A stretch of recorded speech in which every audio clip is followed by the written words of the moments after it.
School in Blackburn, home place of Susan Boyle, home place, and they're doing a very similar task, only it's in naughtyometer. Now these are pupils in primary 5 and 6. They're joined up together for their philosophy class. Now what happened, how this came about was, I started going round my 5 primaries, and this one primary I got 2 teachers that were just so enthusiastic and willing to try out the whole thing that I was using as a wee pilot myself, and they did it very successfully, but I'm not sure if they did it so successfully because they were just good teachers or if it was the programme that helped. Now, they would both say that they saw a difference in their children, and that's what Paul Cleghorn claimed in the Clackmannanshire study, that it was that this programme helped children with develop their emotional intelligence and their resilience. Now, you'll see the children here. Blackburn, as you know from any documentaries about Susan Boyle's, a town that's got its own social problems, and it's children are quite challenging and in the nicest possible way. But these children start, as they're told here, with a focusing exercise, and I'll run through this programme in a PowerPoint later. And the focusing exercise is they have to sit for 2 minutes with their feet on the floor, their hands on the desk, their eyes closed, and just focusing on their breathing. Now, later on when I show you them speaking about philosophy, they say that it helps them in maths and it helps them in spelling, and they're saying, but what they mean is this focusing exercise, because quite often, after they'd done it for a while, they started asking for it. You know, at certain times when they come in from a play, outside playing and a bit high and that, they'd ask for that before they did their maths, or they'd ask for it before they did anything that required a lot of their concentration. So you'll see them sitting here. Now, because they're doubled up, there's up to about 48 pupils in the room for this with the 2 teachers. And so it does become a bit noisy, but noisy I think in a very positive way. This is them.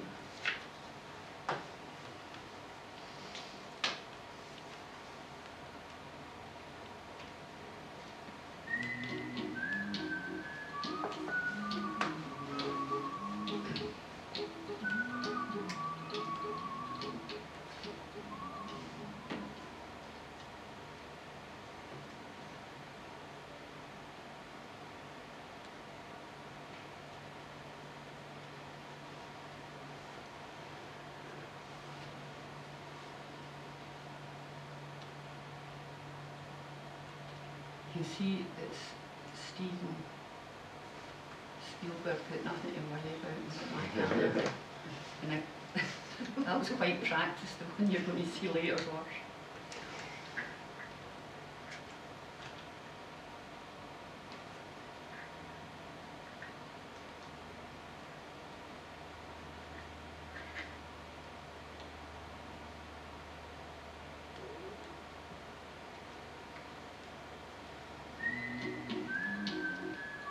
The various teachers of them all is an example of this. This is them doing it now.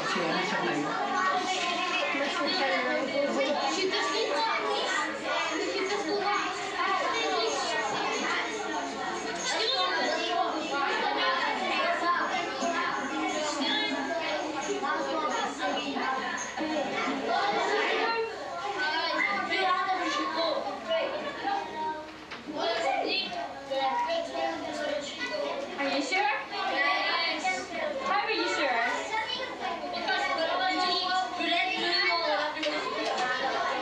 Are you 100% sure? So what are we thinking over here? It's worse if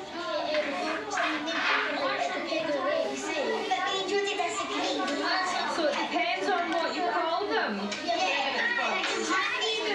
you hit someone, if you hit them with something, you can really hurt them.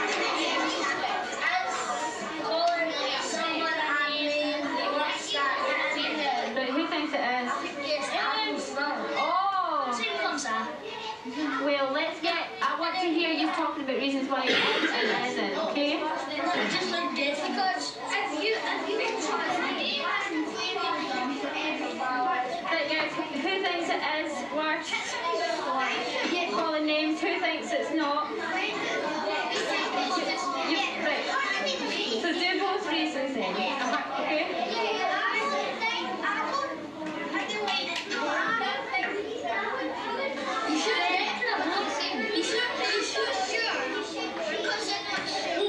You should get a good education, but yeah, you still need to be nice to your teacher, but it's your own fault that you've got sent out. Should I be nicer to you if you're nicer to me? You think you? I don't know. I think what? I'm in the middle. Yeah. I should be just the same with you all the time. Yeah, yeah, because it feels like if something was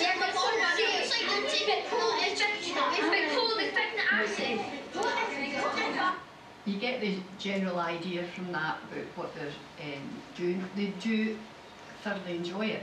And I think what's emphasised through the programme is that it's all right to disagree and it's all right to change your mind. And that's quite a good thing, because even if you're doing your evilometer, you can see that you can. People can persuade you to change your mind, and there's nothing wrong with that. But anyway, the whole thing about the philosophy for children, I don't know how many of you are familiar with it, and in the sheet that I've given you, you've got background notes on Socrates provided by Will Ord, who's one of the chaps that provide free resources for schools on the internet. You've got great resources for this. But on this, you can see my Raising Attainment sort of summary where I came from. Matthew Lipman's mentioned in it. Now, this was because I think it was the 1970s, in one of the Ivy League universities that he was a professor. He felt that schools were turning out students that could pass exams, but when they got to university, they couldn't think for themselves. And he says they couldn't even frame a question about something they weren't sure about. And that, he said, was a huge problem. And he believed if children were trained to think, trained to ask questions, then they would become better thinkers, and that was the way forward. So it was Matthew Lipman that started the Philosophy for Children movement that's beginning to take root in certain parts of the world.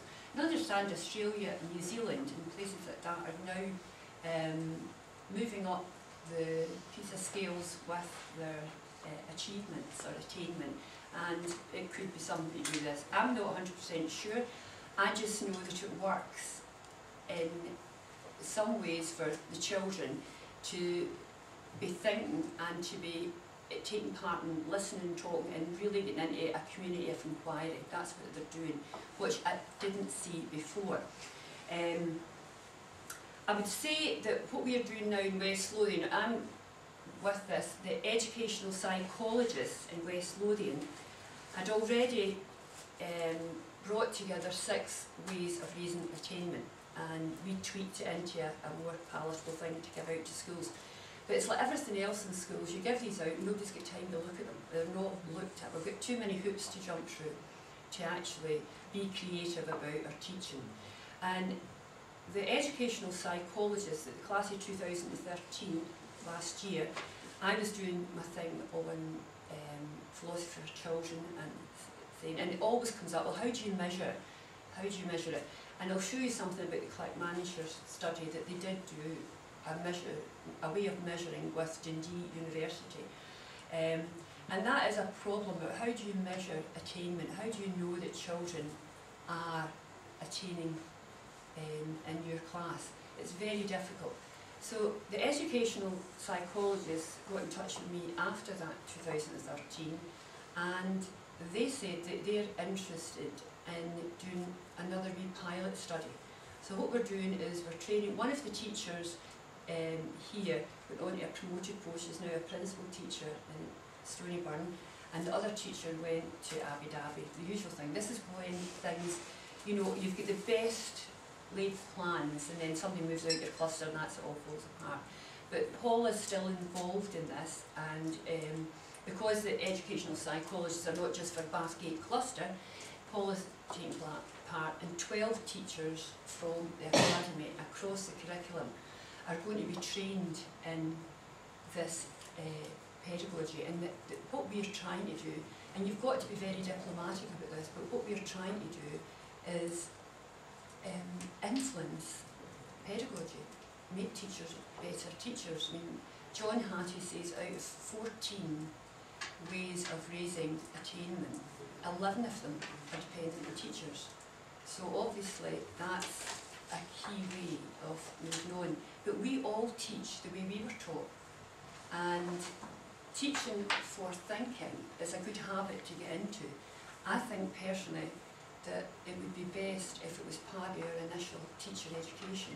I think it should be an essential part of our initial teacher education. After all, we can spend millions on all sorts of new curriculum developments, but the main thing is teaching teachers to teach well.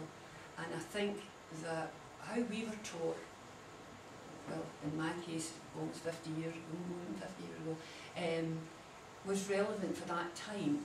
I'm not sure it's relevant today. It's certainly, I remember my days at university, and I know exactly what Matthew Lipman was saying, because we'd sit in a tutorial and the tutor would say, any questions? And no one ever come up with a question. And I think the reason we didn't is because with this fear, we were going to make a fool of ourselves in front of our friends or people, other students that were there. And I think children are the very same. The good thing about philosophy for children are the questions are open-ended. They're not Bloom's questions, they're open-ended questions. There's no particular right or wrong answer to these questions. And it gives the children more confidence to think about that.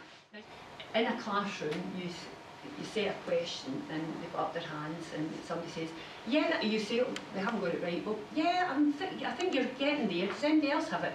And you end up asking the same pupils the answers continually. In philosophy for children, some people say there shouldn't be hands up. Everybody, because these questions are all open-ended. The kids can't get it wrong. They should have confidence then to answer, because there's no right or wrong answer. There's just them developing their thinking around the question that you've asked. So I think that's really quite important. I'll put up a slideshow that I've got about the client manager study, and if anybody wants a copy of this, I'm Brenda.Hamilton at West. It's WLED.org.uk, and I'll send you a copy of this Click Manager study. It's really just my PowerPoint based on these books. Right? I'm not saying they're the best, and purists wouldn't go for them, because there's definitely a moral strand, because they were developed not only to promote thinking, but to promote emotional intelligence and resilience in children. I think, I mean, that's a wonderful aspiration. And I think, I'll say, don't bother with notes, because you can all get a copy if you want. And that's Socrates' quotation to start us off. And this is what they aim to do. They want to promote social and cognitive development through collaboration and inquiry. And you can see Matthew Lipman comes up everywhere. That's where it started with. And Paul Cleghorn, as far as I know, was a primary head teacher.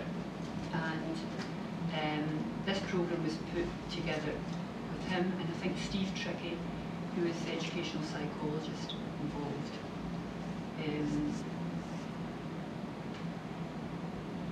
And this is their objectives. They wanted to test whether a weekly collaborative inquiry can lead to developments in cognitive ability, critical reasoning, emotional and social development.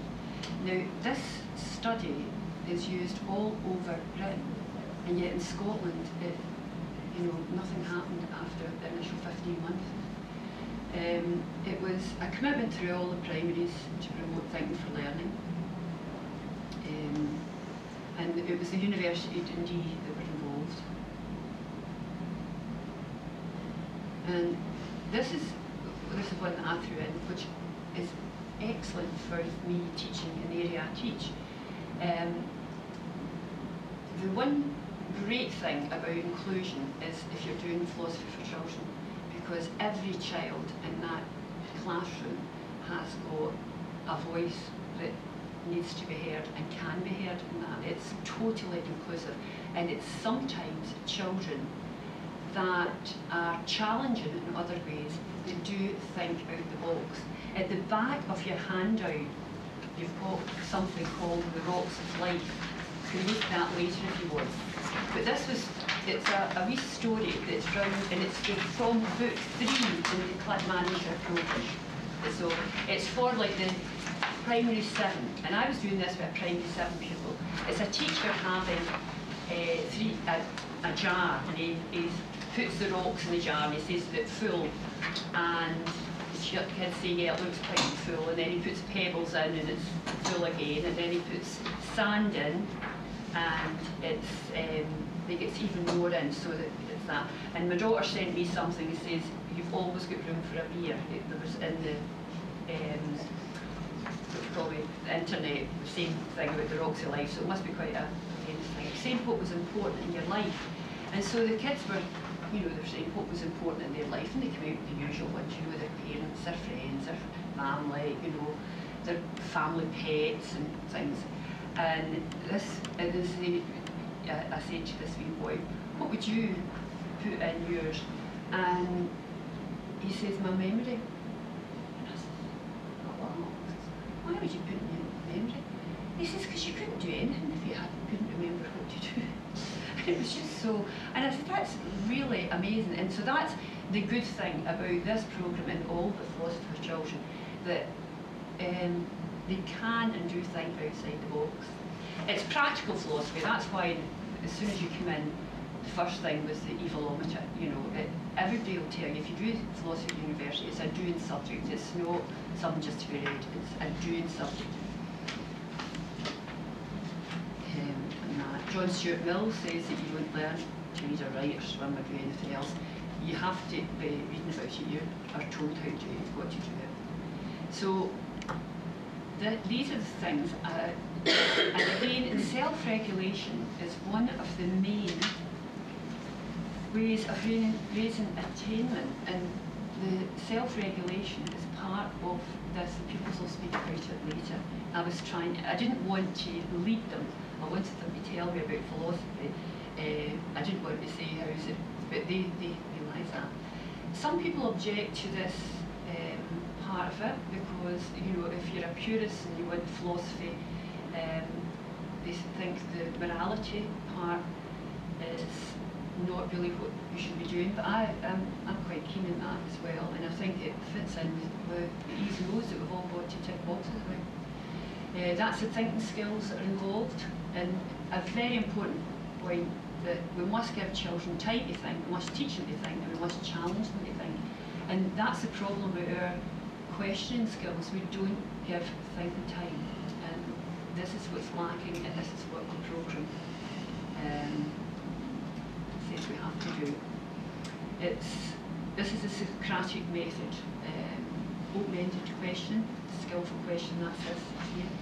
To explore issues, inquire after the truth. There is a possibility, and even expectation that views will change and develop through this dialogue in a community of inquiry. That's important.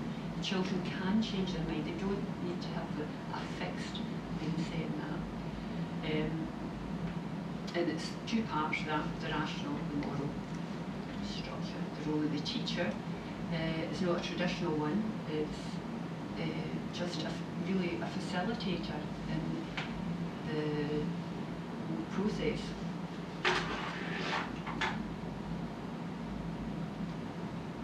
Now, the focusing exercise is what you see. This is the structure to everyone.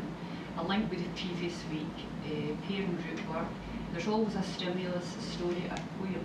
The second lot here in books are Robert Fisher, and these are the first set. If you're doing, for example, values for thinking, I was doing this, I was asked to cover in a primary school during the week at short notice. Is anyone here from the primary sector? In West Lothian, they're so short of staff just now. that the head teacher asked me if you'd take a vertical reading group. She says, do anything with them in the thinking skills. And I did an extract, a story from Les Mis, and this was for a primary 5, 6 and 7, it's the vertical reading groups. And if you look at here, the questions have got, think about the story are comprehension questions that you would always use, or good to use in the classroom. But then you've got thinking about the concept, the philosophical concept that's here. And the one I did was the Bishop's Candlesticks from Les Mis, and the concept was forgiveness. And the teacher the next day, the head teacher says to me, how did you order the class yesterday? I said, it was fine. I says, we did the Bishop's Candlesticks. She says, I know. She says, I asked them what they were doing, and they says, we were discussing forgiveness. So she says, give me the book. I'm going to use the book. So these books are good in themselves. As I said, purists wouldn't rate them as much as at the end here, but we've got to be realistic. Comprehension is a big part of reading, and we've got to, and these books are excellent for that.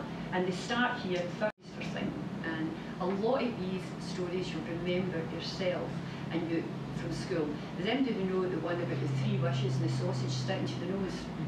Yeah, the fable. And I said to the primary ones, I said, you'll never forget this story.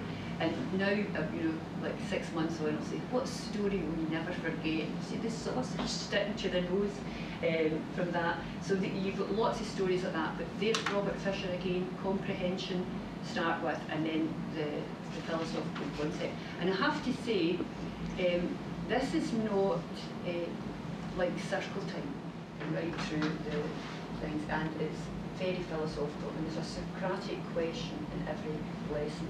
That's excellent, it really is good. He's also got the If Machine and Once Upon an If book storytelling ones. He's very good, but that's really not the books, but the purists like him best.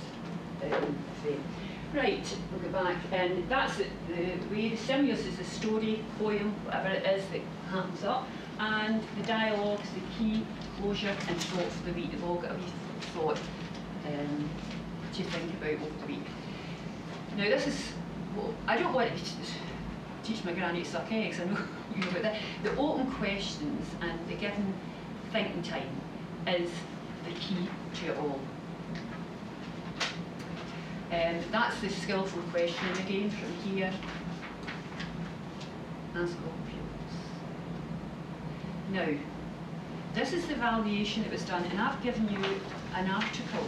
It's on the desk there from the British Journal of British Journal of Educational Psychology, and this was on this Click Manager study.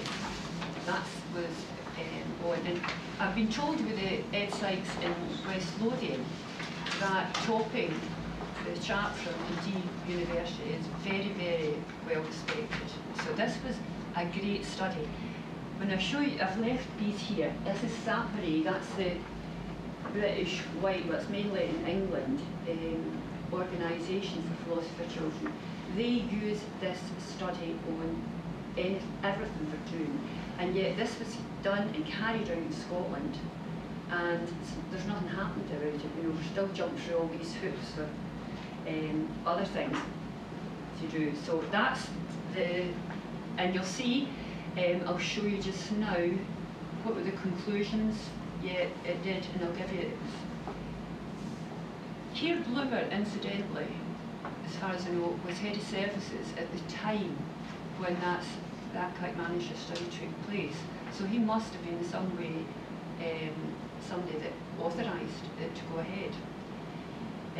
The E's knows, you can listen and talk, RME, I love this, I'm quite there for a hand. And that's brilliant, that one, look at that.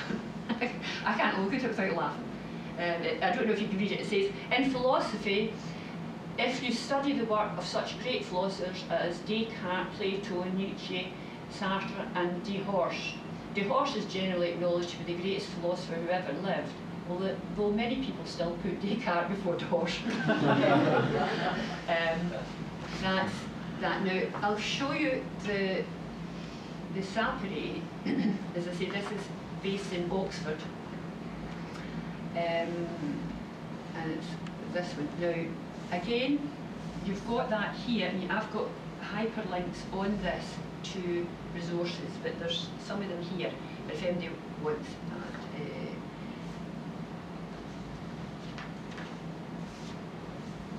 right, that's organisation. You can become a member of that organisation and get lots and lots and lots of free materials. It's really worthwhile.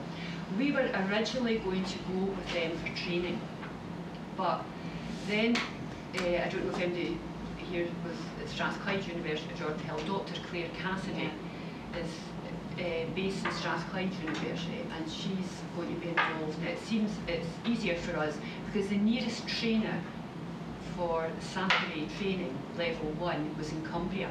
There's nobody in Scotland at all. So we thought it would look at what's happening in Strathclyde University and hopefully get some tie-in with that. Now, that's their summary about how it's how good it is for schools and things. It's less expensive, it very much is. Lipman again, BBC's doing great programs, the big idea and things in CBBS. They're doing philosophy in CBBS now. That's for the primaries, you know, and they're great philosophical things.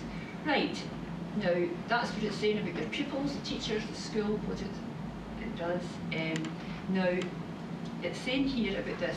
This is the Clack Manager study. They're still using that. The Clack Manager study is what they use. You see it there, Tricky and Topping, British Journal of Educational Psychology. That was published in 2007. I think so was that article. But that is the study that was done. The academic benefits speak for themselves. They used CATS test at the beginning and at the end. No matter what you think of standardised tests, they don't lie. And they did a control group.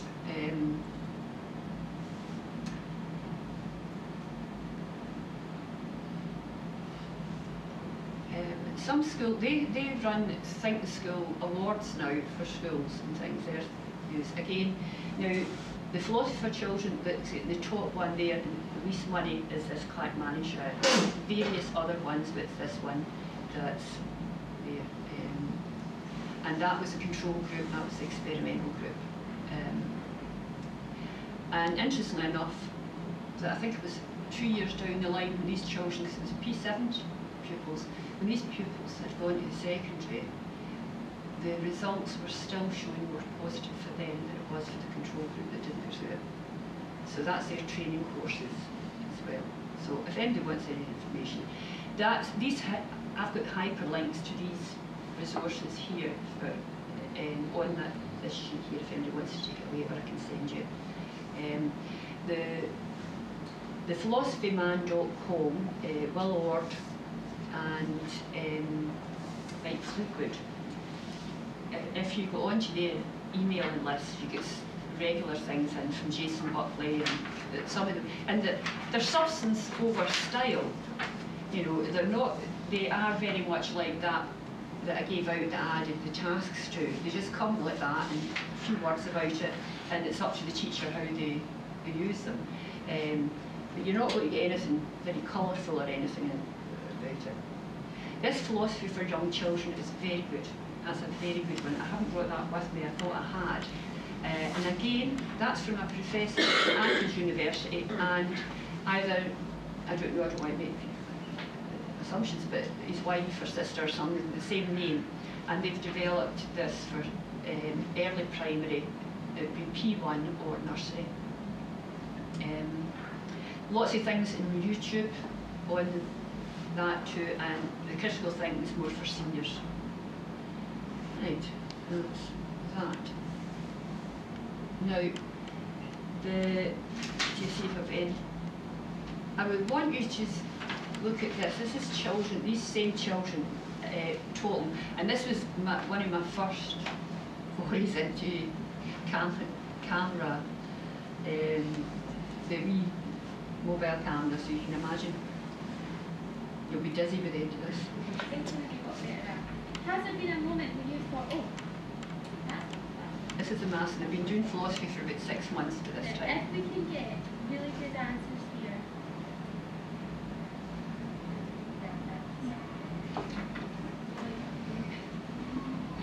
Do you want to think in your groups first of all? Right, we'll give them a minute in your groups. Brainstorm. What class philosophy taught you?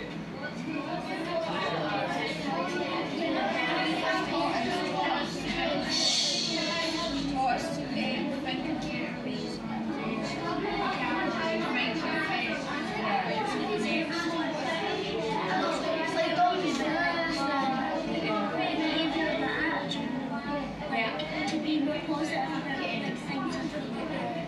I think philosophy helped us all with our confidence, because when you actually think about it, we could talk in a group, it was always quiet, the room was never this loud. And when you look at it now, come on, you get paper, we can talk, we can actually discuss stuff now. I think philosophy is about doctors, because remember when we were having doctors? Yeah, it helps us learn different stuff, yeah.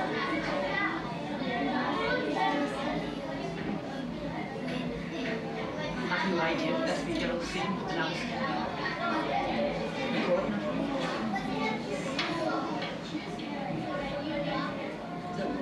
You'll think them? Who's going to tell me what philosophy's done? She said it helps with her maths and her reading. It helps me with my spelling and my maths and my reading. What they're actually talking about there is the exam exercise. Outside school maths and outside school. She was only one or two wee boys that are behaviours challenging. Because they think they can see a difference. Philosophy's helped me my behaviour outside school. Help me with words that I didn't understand ever before. Philosophy has helped me with my behaviour outside the school and inside. Because see, if you are outside school, still doesn't mean that you can behave like the way that you shouldn't be. It helps me think better about others. When you have the chance to Thinking a little bit now. Has there been a moment when you thought, oh, now, if we can get really good answers here. So that was the pupils talking about it at that point, about how they felt about philosophy. And I think, I mean, don't get me wrong, I've done an evaluation in the secondary and they're not saying, wow, this is great, this is animal, you know. But I would say that even there, in the secondary, it is beginning to have an impact. And I think these stories from Homer's Odyssey are as relevant today. I mean, the kids can see the link with journeys and, you know, science fiction. They can see how it all ties in, monsters, what's real, what's not real, and things. So it's all very, I think, good for them in the sense that they're learning, but they're learning in a way that they can relate to. They can relate to it quite good. Now you've got to ask me a question. As I said, we're going to, over the next few months, have a selection of teachers trained, one full primary school and 12 teachers from the secondary. And we're going to the Essex, it's through their additional support needs budget that are paying for this. And so at the end of this, we're going to make a decision about whether they should extend it or not throughout West Lothian. I think we should, but I think it should begin. I think if we want to make inroads, the place to start is initial teacher education. Where you were talking about forgiveness. Was that your plan? Yeah, that's actually in this is the values for. So the story at the Bishop's Candlesticks. If I was Right. No, the reason I'm asking is I'm from Aberdeenshire, and I've actually done P4C, the Socratic training. It's been done quite a bit. Have you done it as well? Quite a number of. Was it the Sacrament? Yep, we had. I didn't know that. We had somebody came up, and it's quite a few years ago, and I came on this course because I feel that I've grounded. You know what I mean? I've lost my way with it, and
such and such a behaviour was right, wrong, or indifferent. I think that's what Peter Morley said, that he has problems with circle time because it's not philosophical. The concept. An awful lot of this we were taught was to sit in a circle. I mean, I recognise that as well. I'm not saying I didn't do some of that, and I found that was good. But to let them choose the route, too often they would find a trivial thing to debate, which to me I felt wasn't right. I think, well, I have to say, for me, I've tended to, because I'm not an expert, I did quite a lot. I think, well, I have to say, for me, I've tended to, because I'm not an expert, I did quite a lot of philosophy myself at university, but I'm far from an expert, and I've always gone with either the free resources, some of the free resources have been better, or the books. And for, like, say, the Odyssey that I'm doing with first years, I do like 5 quick comprehension questions with the stories, because the stories are quite long. In fact, because I don't need them. If these stories they won't forget. Children never forget these stories. They're just such good stories that they don't forget them.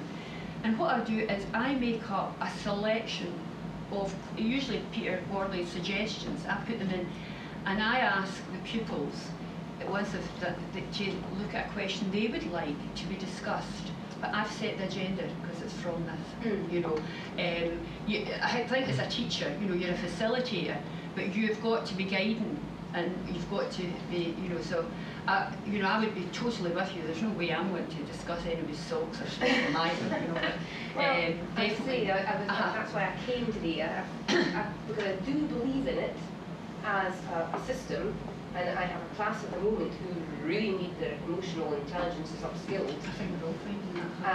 And if this is a vehicle, then I need to get back into it. And if I was wanting, I'm really here for some reassurance.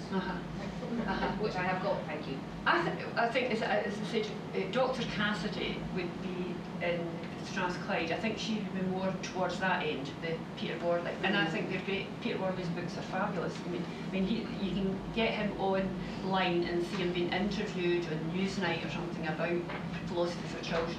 Things that he makes a very good case for it. But I think some of these books, the comprehension's great in Fisher's books because he's at a school of education, so he's a trainer, and we've still got to do that. We've still got, for reading, we've still got comprehension to do. But the fact that after each one you've got thinking about thinking really is great. I'm just trying to, and the Bishop's Candlesticks, there's the example. It's think about the story. So he's got 10 comprehension questions, and then the key question is, well, the next one's think about forgiveness, and the key question, what does forgiveness mean? And for me, if I get to that and doing it with the class, I get to maybe question 3 or something with them. They'll say, right, we're not, in secondary you're always got one eye on the clock, we're not going to be able to finish. I want you now to pick a question you would like. We've only got 10 minutes, I want you now to pick. And they love picking a question themselves that they want the class to discuss. And they like to come back and say how that they felt the discussion went. The other thing that's, again, this is what I'm saying, that a lot of things that we're expected to do just now that come out in the crib sheets, peer tutoring, peer support, is involved in this. If you've anybody come across these books, I have to say, the Philosophy for Children isn't an easy teaching experience. It's not easy to keep it going. It's much more difficult because you're trying to keep children involved. And I'm a great believer, this active learning. I know that you saw it with the nautiometer, but I feel active learning's actively engaged. It's not necessarily about them walking about the room or whatever. And trying to keep children actively engaged for 55 minutes in a secondary is very difficult. But I think it does bring its own rewards. I think it does bring its own rewards. But I think that's what put people off. But see, when you're looking at I have in the secondary every week, look at somebody that sits at the front and they look at the listening and responding. Who's been listening well, who's been responding? They give them grades, they look at groups, and they come back at the end and tell me which group. I've got my classes in, like it's Socrates, Plato, Aristotle, etc. and what group has been the best at discussing the issues and things like that. The questioning and reasoning, they find it very hard, just as we did at university, to frame questions. So that's why another reason I think it's good for them to pick a question. They think it's their question, they've got ownership of that question. And They've asked these it. are all, if you like, big questions, or not what I call the SOC question. You really, I think if you want to keep it philosophical, if you want it to be a philosophy for children lesson, that's the control you need to keep. I certainly would want that as well. Does anybody else want to? Yes. It wasn't a question, I just agree with what you're saying, that I'm a primary teacher, and in primary we've got a big thing about 4 lessons, and primaries are really big, things like that, but you can't actually have a primary session unless you actually teach someone how to express their opinion and how to think. So I think this should really be something that teachers are taught right from the get-go. I think as well that the children, I think for me, and it's for teachers, because this is the thing, it's very hard, everything's habit form, and it's good habit form to get children listening and talking. It's good habit form. It's good habits for teachers to get them to think about their questioning, because that's the key. For the attainment, it's a questioning, and we do, and I'm as guilty as anyone else. I remember with higher pupils for higher philosophy, and when the results come in, they always did better knowledge and understanding than they did analysis and evaluation. But the reason being was in a lesson, you get through the knowledge and understanding questions quicker than you could get through. And then as I was marking higher philosophy papers when I used to do with SQA, I found that the students by that time, they weren't really analysing and evaluating, they were just giving me 2 arguments. They weren't really getting that. And I think that's because they hadn't had enough time on that kind of work. And that time needs to start from primary 1. And even before that, as I keep saying, it has, I would say if they had any money to spend, they should spend it in putting this in the initial teacher education, because it's got an impact in every other area that bases attainment, as far as I can see. Yes. I would make a comment as well that I went to Australia in the year 2000, and I discovered they were doing philosophy with children there. And you're now saying that here we are in 2014, and Australia and New Zealand are moving up the scores. But it's not a quick fix. No, because that was 2000 and now 2014. So I sometimes think initiatives, Scottish Government or whoever, they're always looking for, does it work, does it work, does it work now, and does it work quick? I know. And it's not a quick fix. It's definitely not a quick. As I said, I think it's just getting in the habit, starting that habit early with pupils and starting that habit even early with teachers. I think that's it. And it is, I was amazed when I went on the Socratic website. I went to the meeting and they are still talking. This is such a significant study, and yet what did we do with it in Scotland? That must have cost an awful lot of money, and yet we've done nothing and it's went nowhere. And that's the sad thing. Hopefully, this we're doing in West Lothian is just, it's a drop in the ocean. But I'd rather do that any time as go through a validated self-evaluation. And tick boxes. To me, these are the things that, and I think a lot of our creativity as teachers has been knocked out of us in recent years because of all the hoops that we jump through all the time. And most of, I know the in-service days, a lot of our in-service days, I can remember back years ago, our in-service day, you had a brief meeting in the morning, talked about anything you had to talk about, it would be up to break time, then after that you were in your department, you were developing your work that you were doing. There's no time for that now.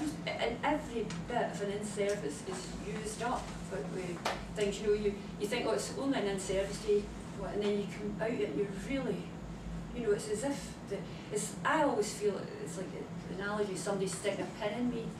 Again, after my holiday is quite up for everything, we haven't seen people for ages, and then at the end it's so boring and awful. But anyway, don't record that.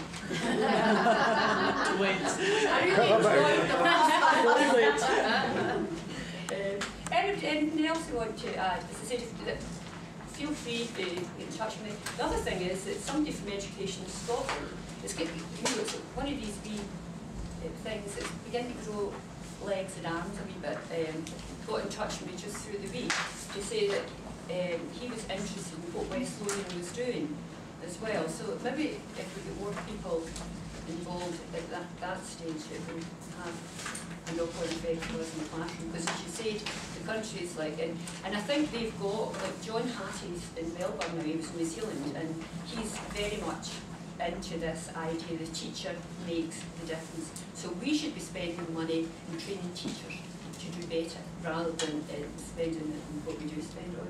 I'll just add just something interesting. SSL and this year looking at literacy, and it's talking and listening this year. So if the schools have been involved in philosophy, it'd be interesting to see if their children get higher scores than other children. Well, I think this is why he's wanting to look at it as well for that. I think though, for that to be measurable, it would need to be like the click manager. It would need to be a full-scale one, because, as I said, you know, to make sure that it is that's happening. As I said, the teachers that did it for 6 months and one's still doing it, they felt everything improved. They felt the attainment definitely improved, but their behaviour improved, and their confidence, as they were saying, everything. It had a good knock-on effect. But I don't know if that was because they were 2 excellent primary teachers. There's no doubt about it, they were 2 excellent teachers, and they were open to things. I'd said to them about, I think I put out there, making things invisible. It's another study. This is one, I'm not 100% sure about that, but it was definitely a good reading, but I didn't read it all. Zero, Harvard Project Zero. The Project Zero. And I spoke to them about that as well, and they were doing Treasure Island. They turned one classroom into the ship and the other classroom into the island. And for that lesson, so they were just, if you mentioned anything to them, and the Carol Dweck's the growth mindset as well, they were doing that with the children. So they were excellent teachers, you know.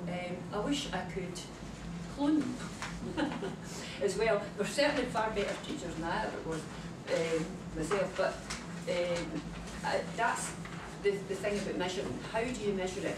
It would need to be a systematic study right across to make sure that you had. And I think now in West Lothian we've abandoned CATS and we're doing the chem testing, the Durham testing, and it's getting done, I think, in I might be wrong, but 1357 in S2. Yeah, we do that as well. Well, they're, and you know, at least it's giving you a picture over, you know, so that if there was an intervention like this that went across West Lothian, and then you could, that would be measurable using that. It wouldn't be infallible, but it would definitely be a re-measuring thing. And certainly, I think it would need to at some point come down to measure. I've got myself as a learner, you know, these things, but for a study I think it would need to be chem testing for it. But watch this space for the, maybe by the time the Learning Festival comes up in September we'll have something in place to see what's happening. Thank you very much. Thank you.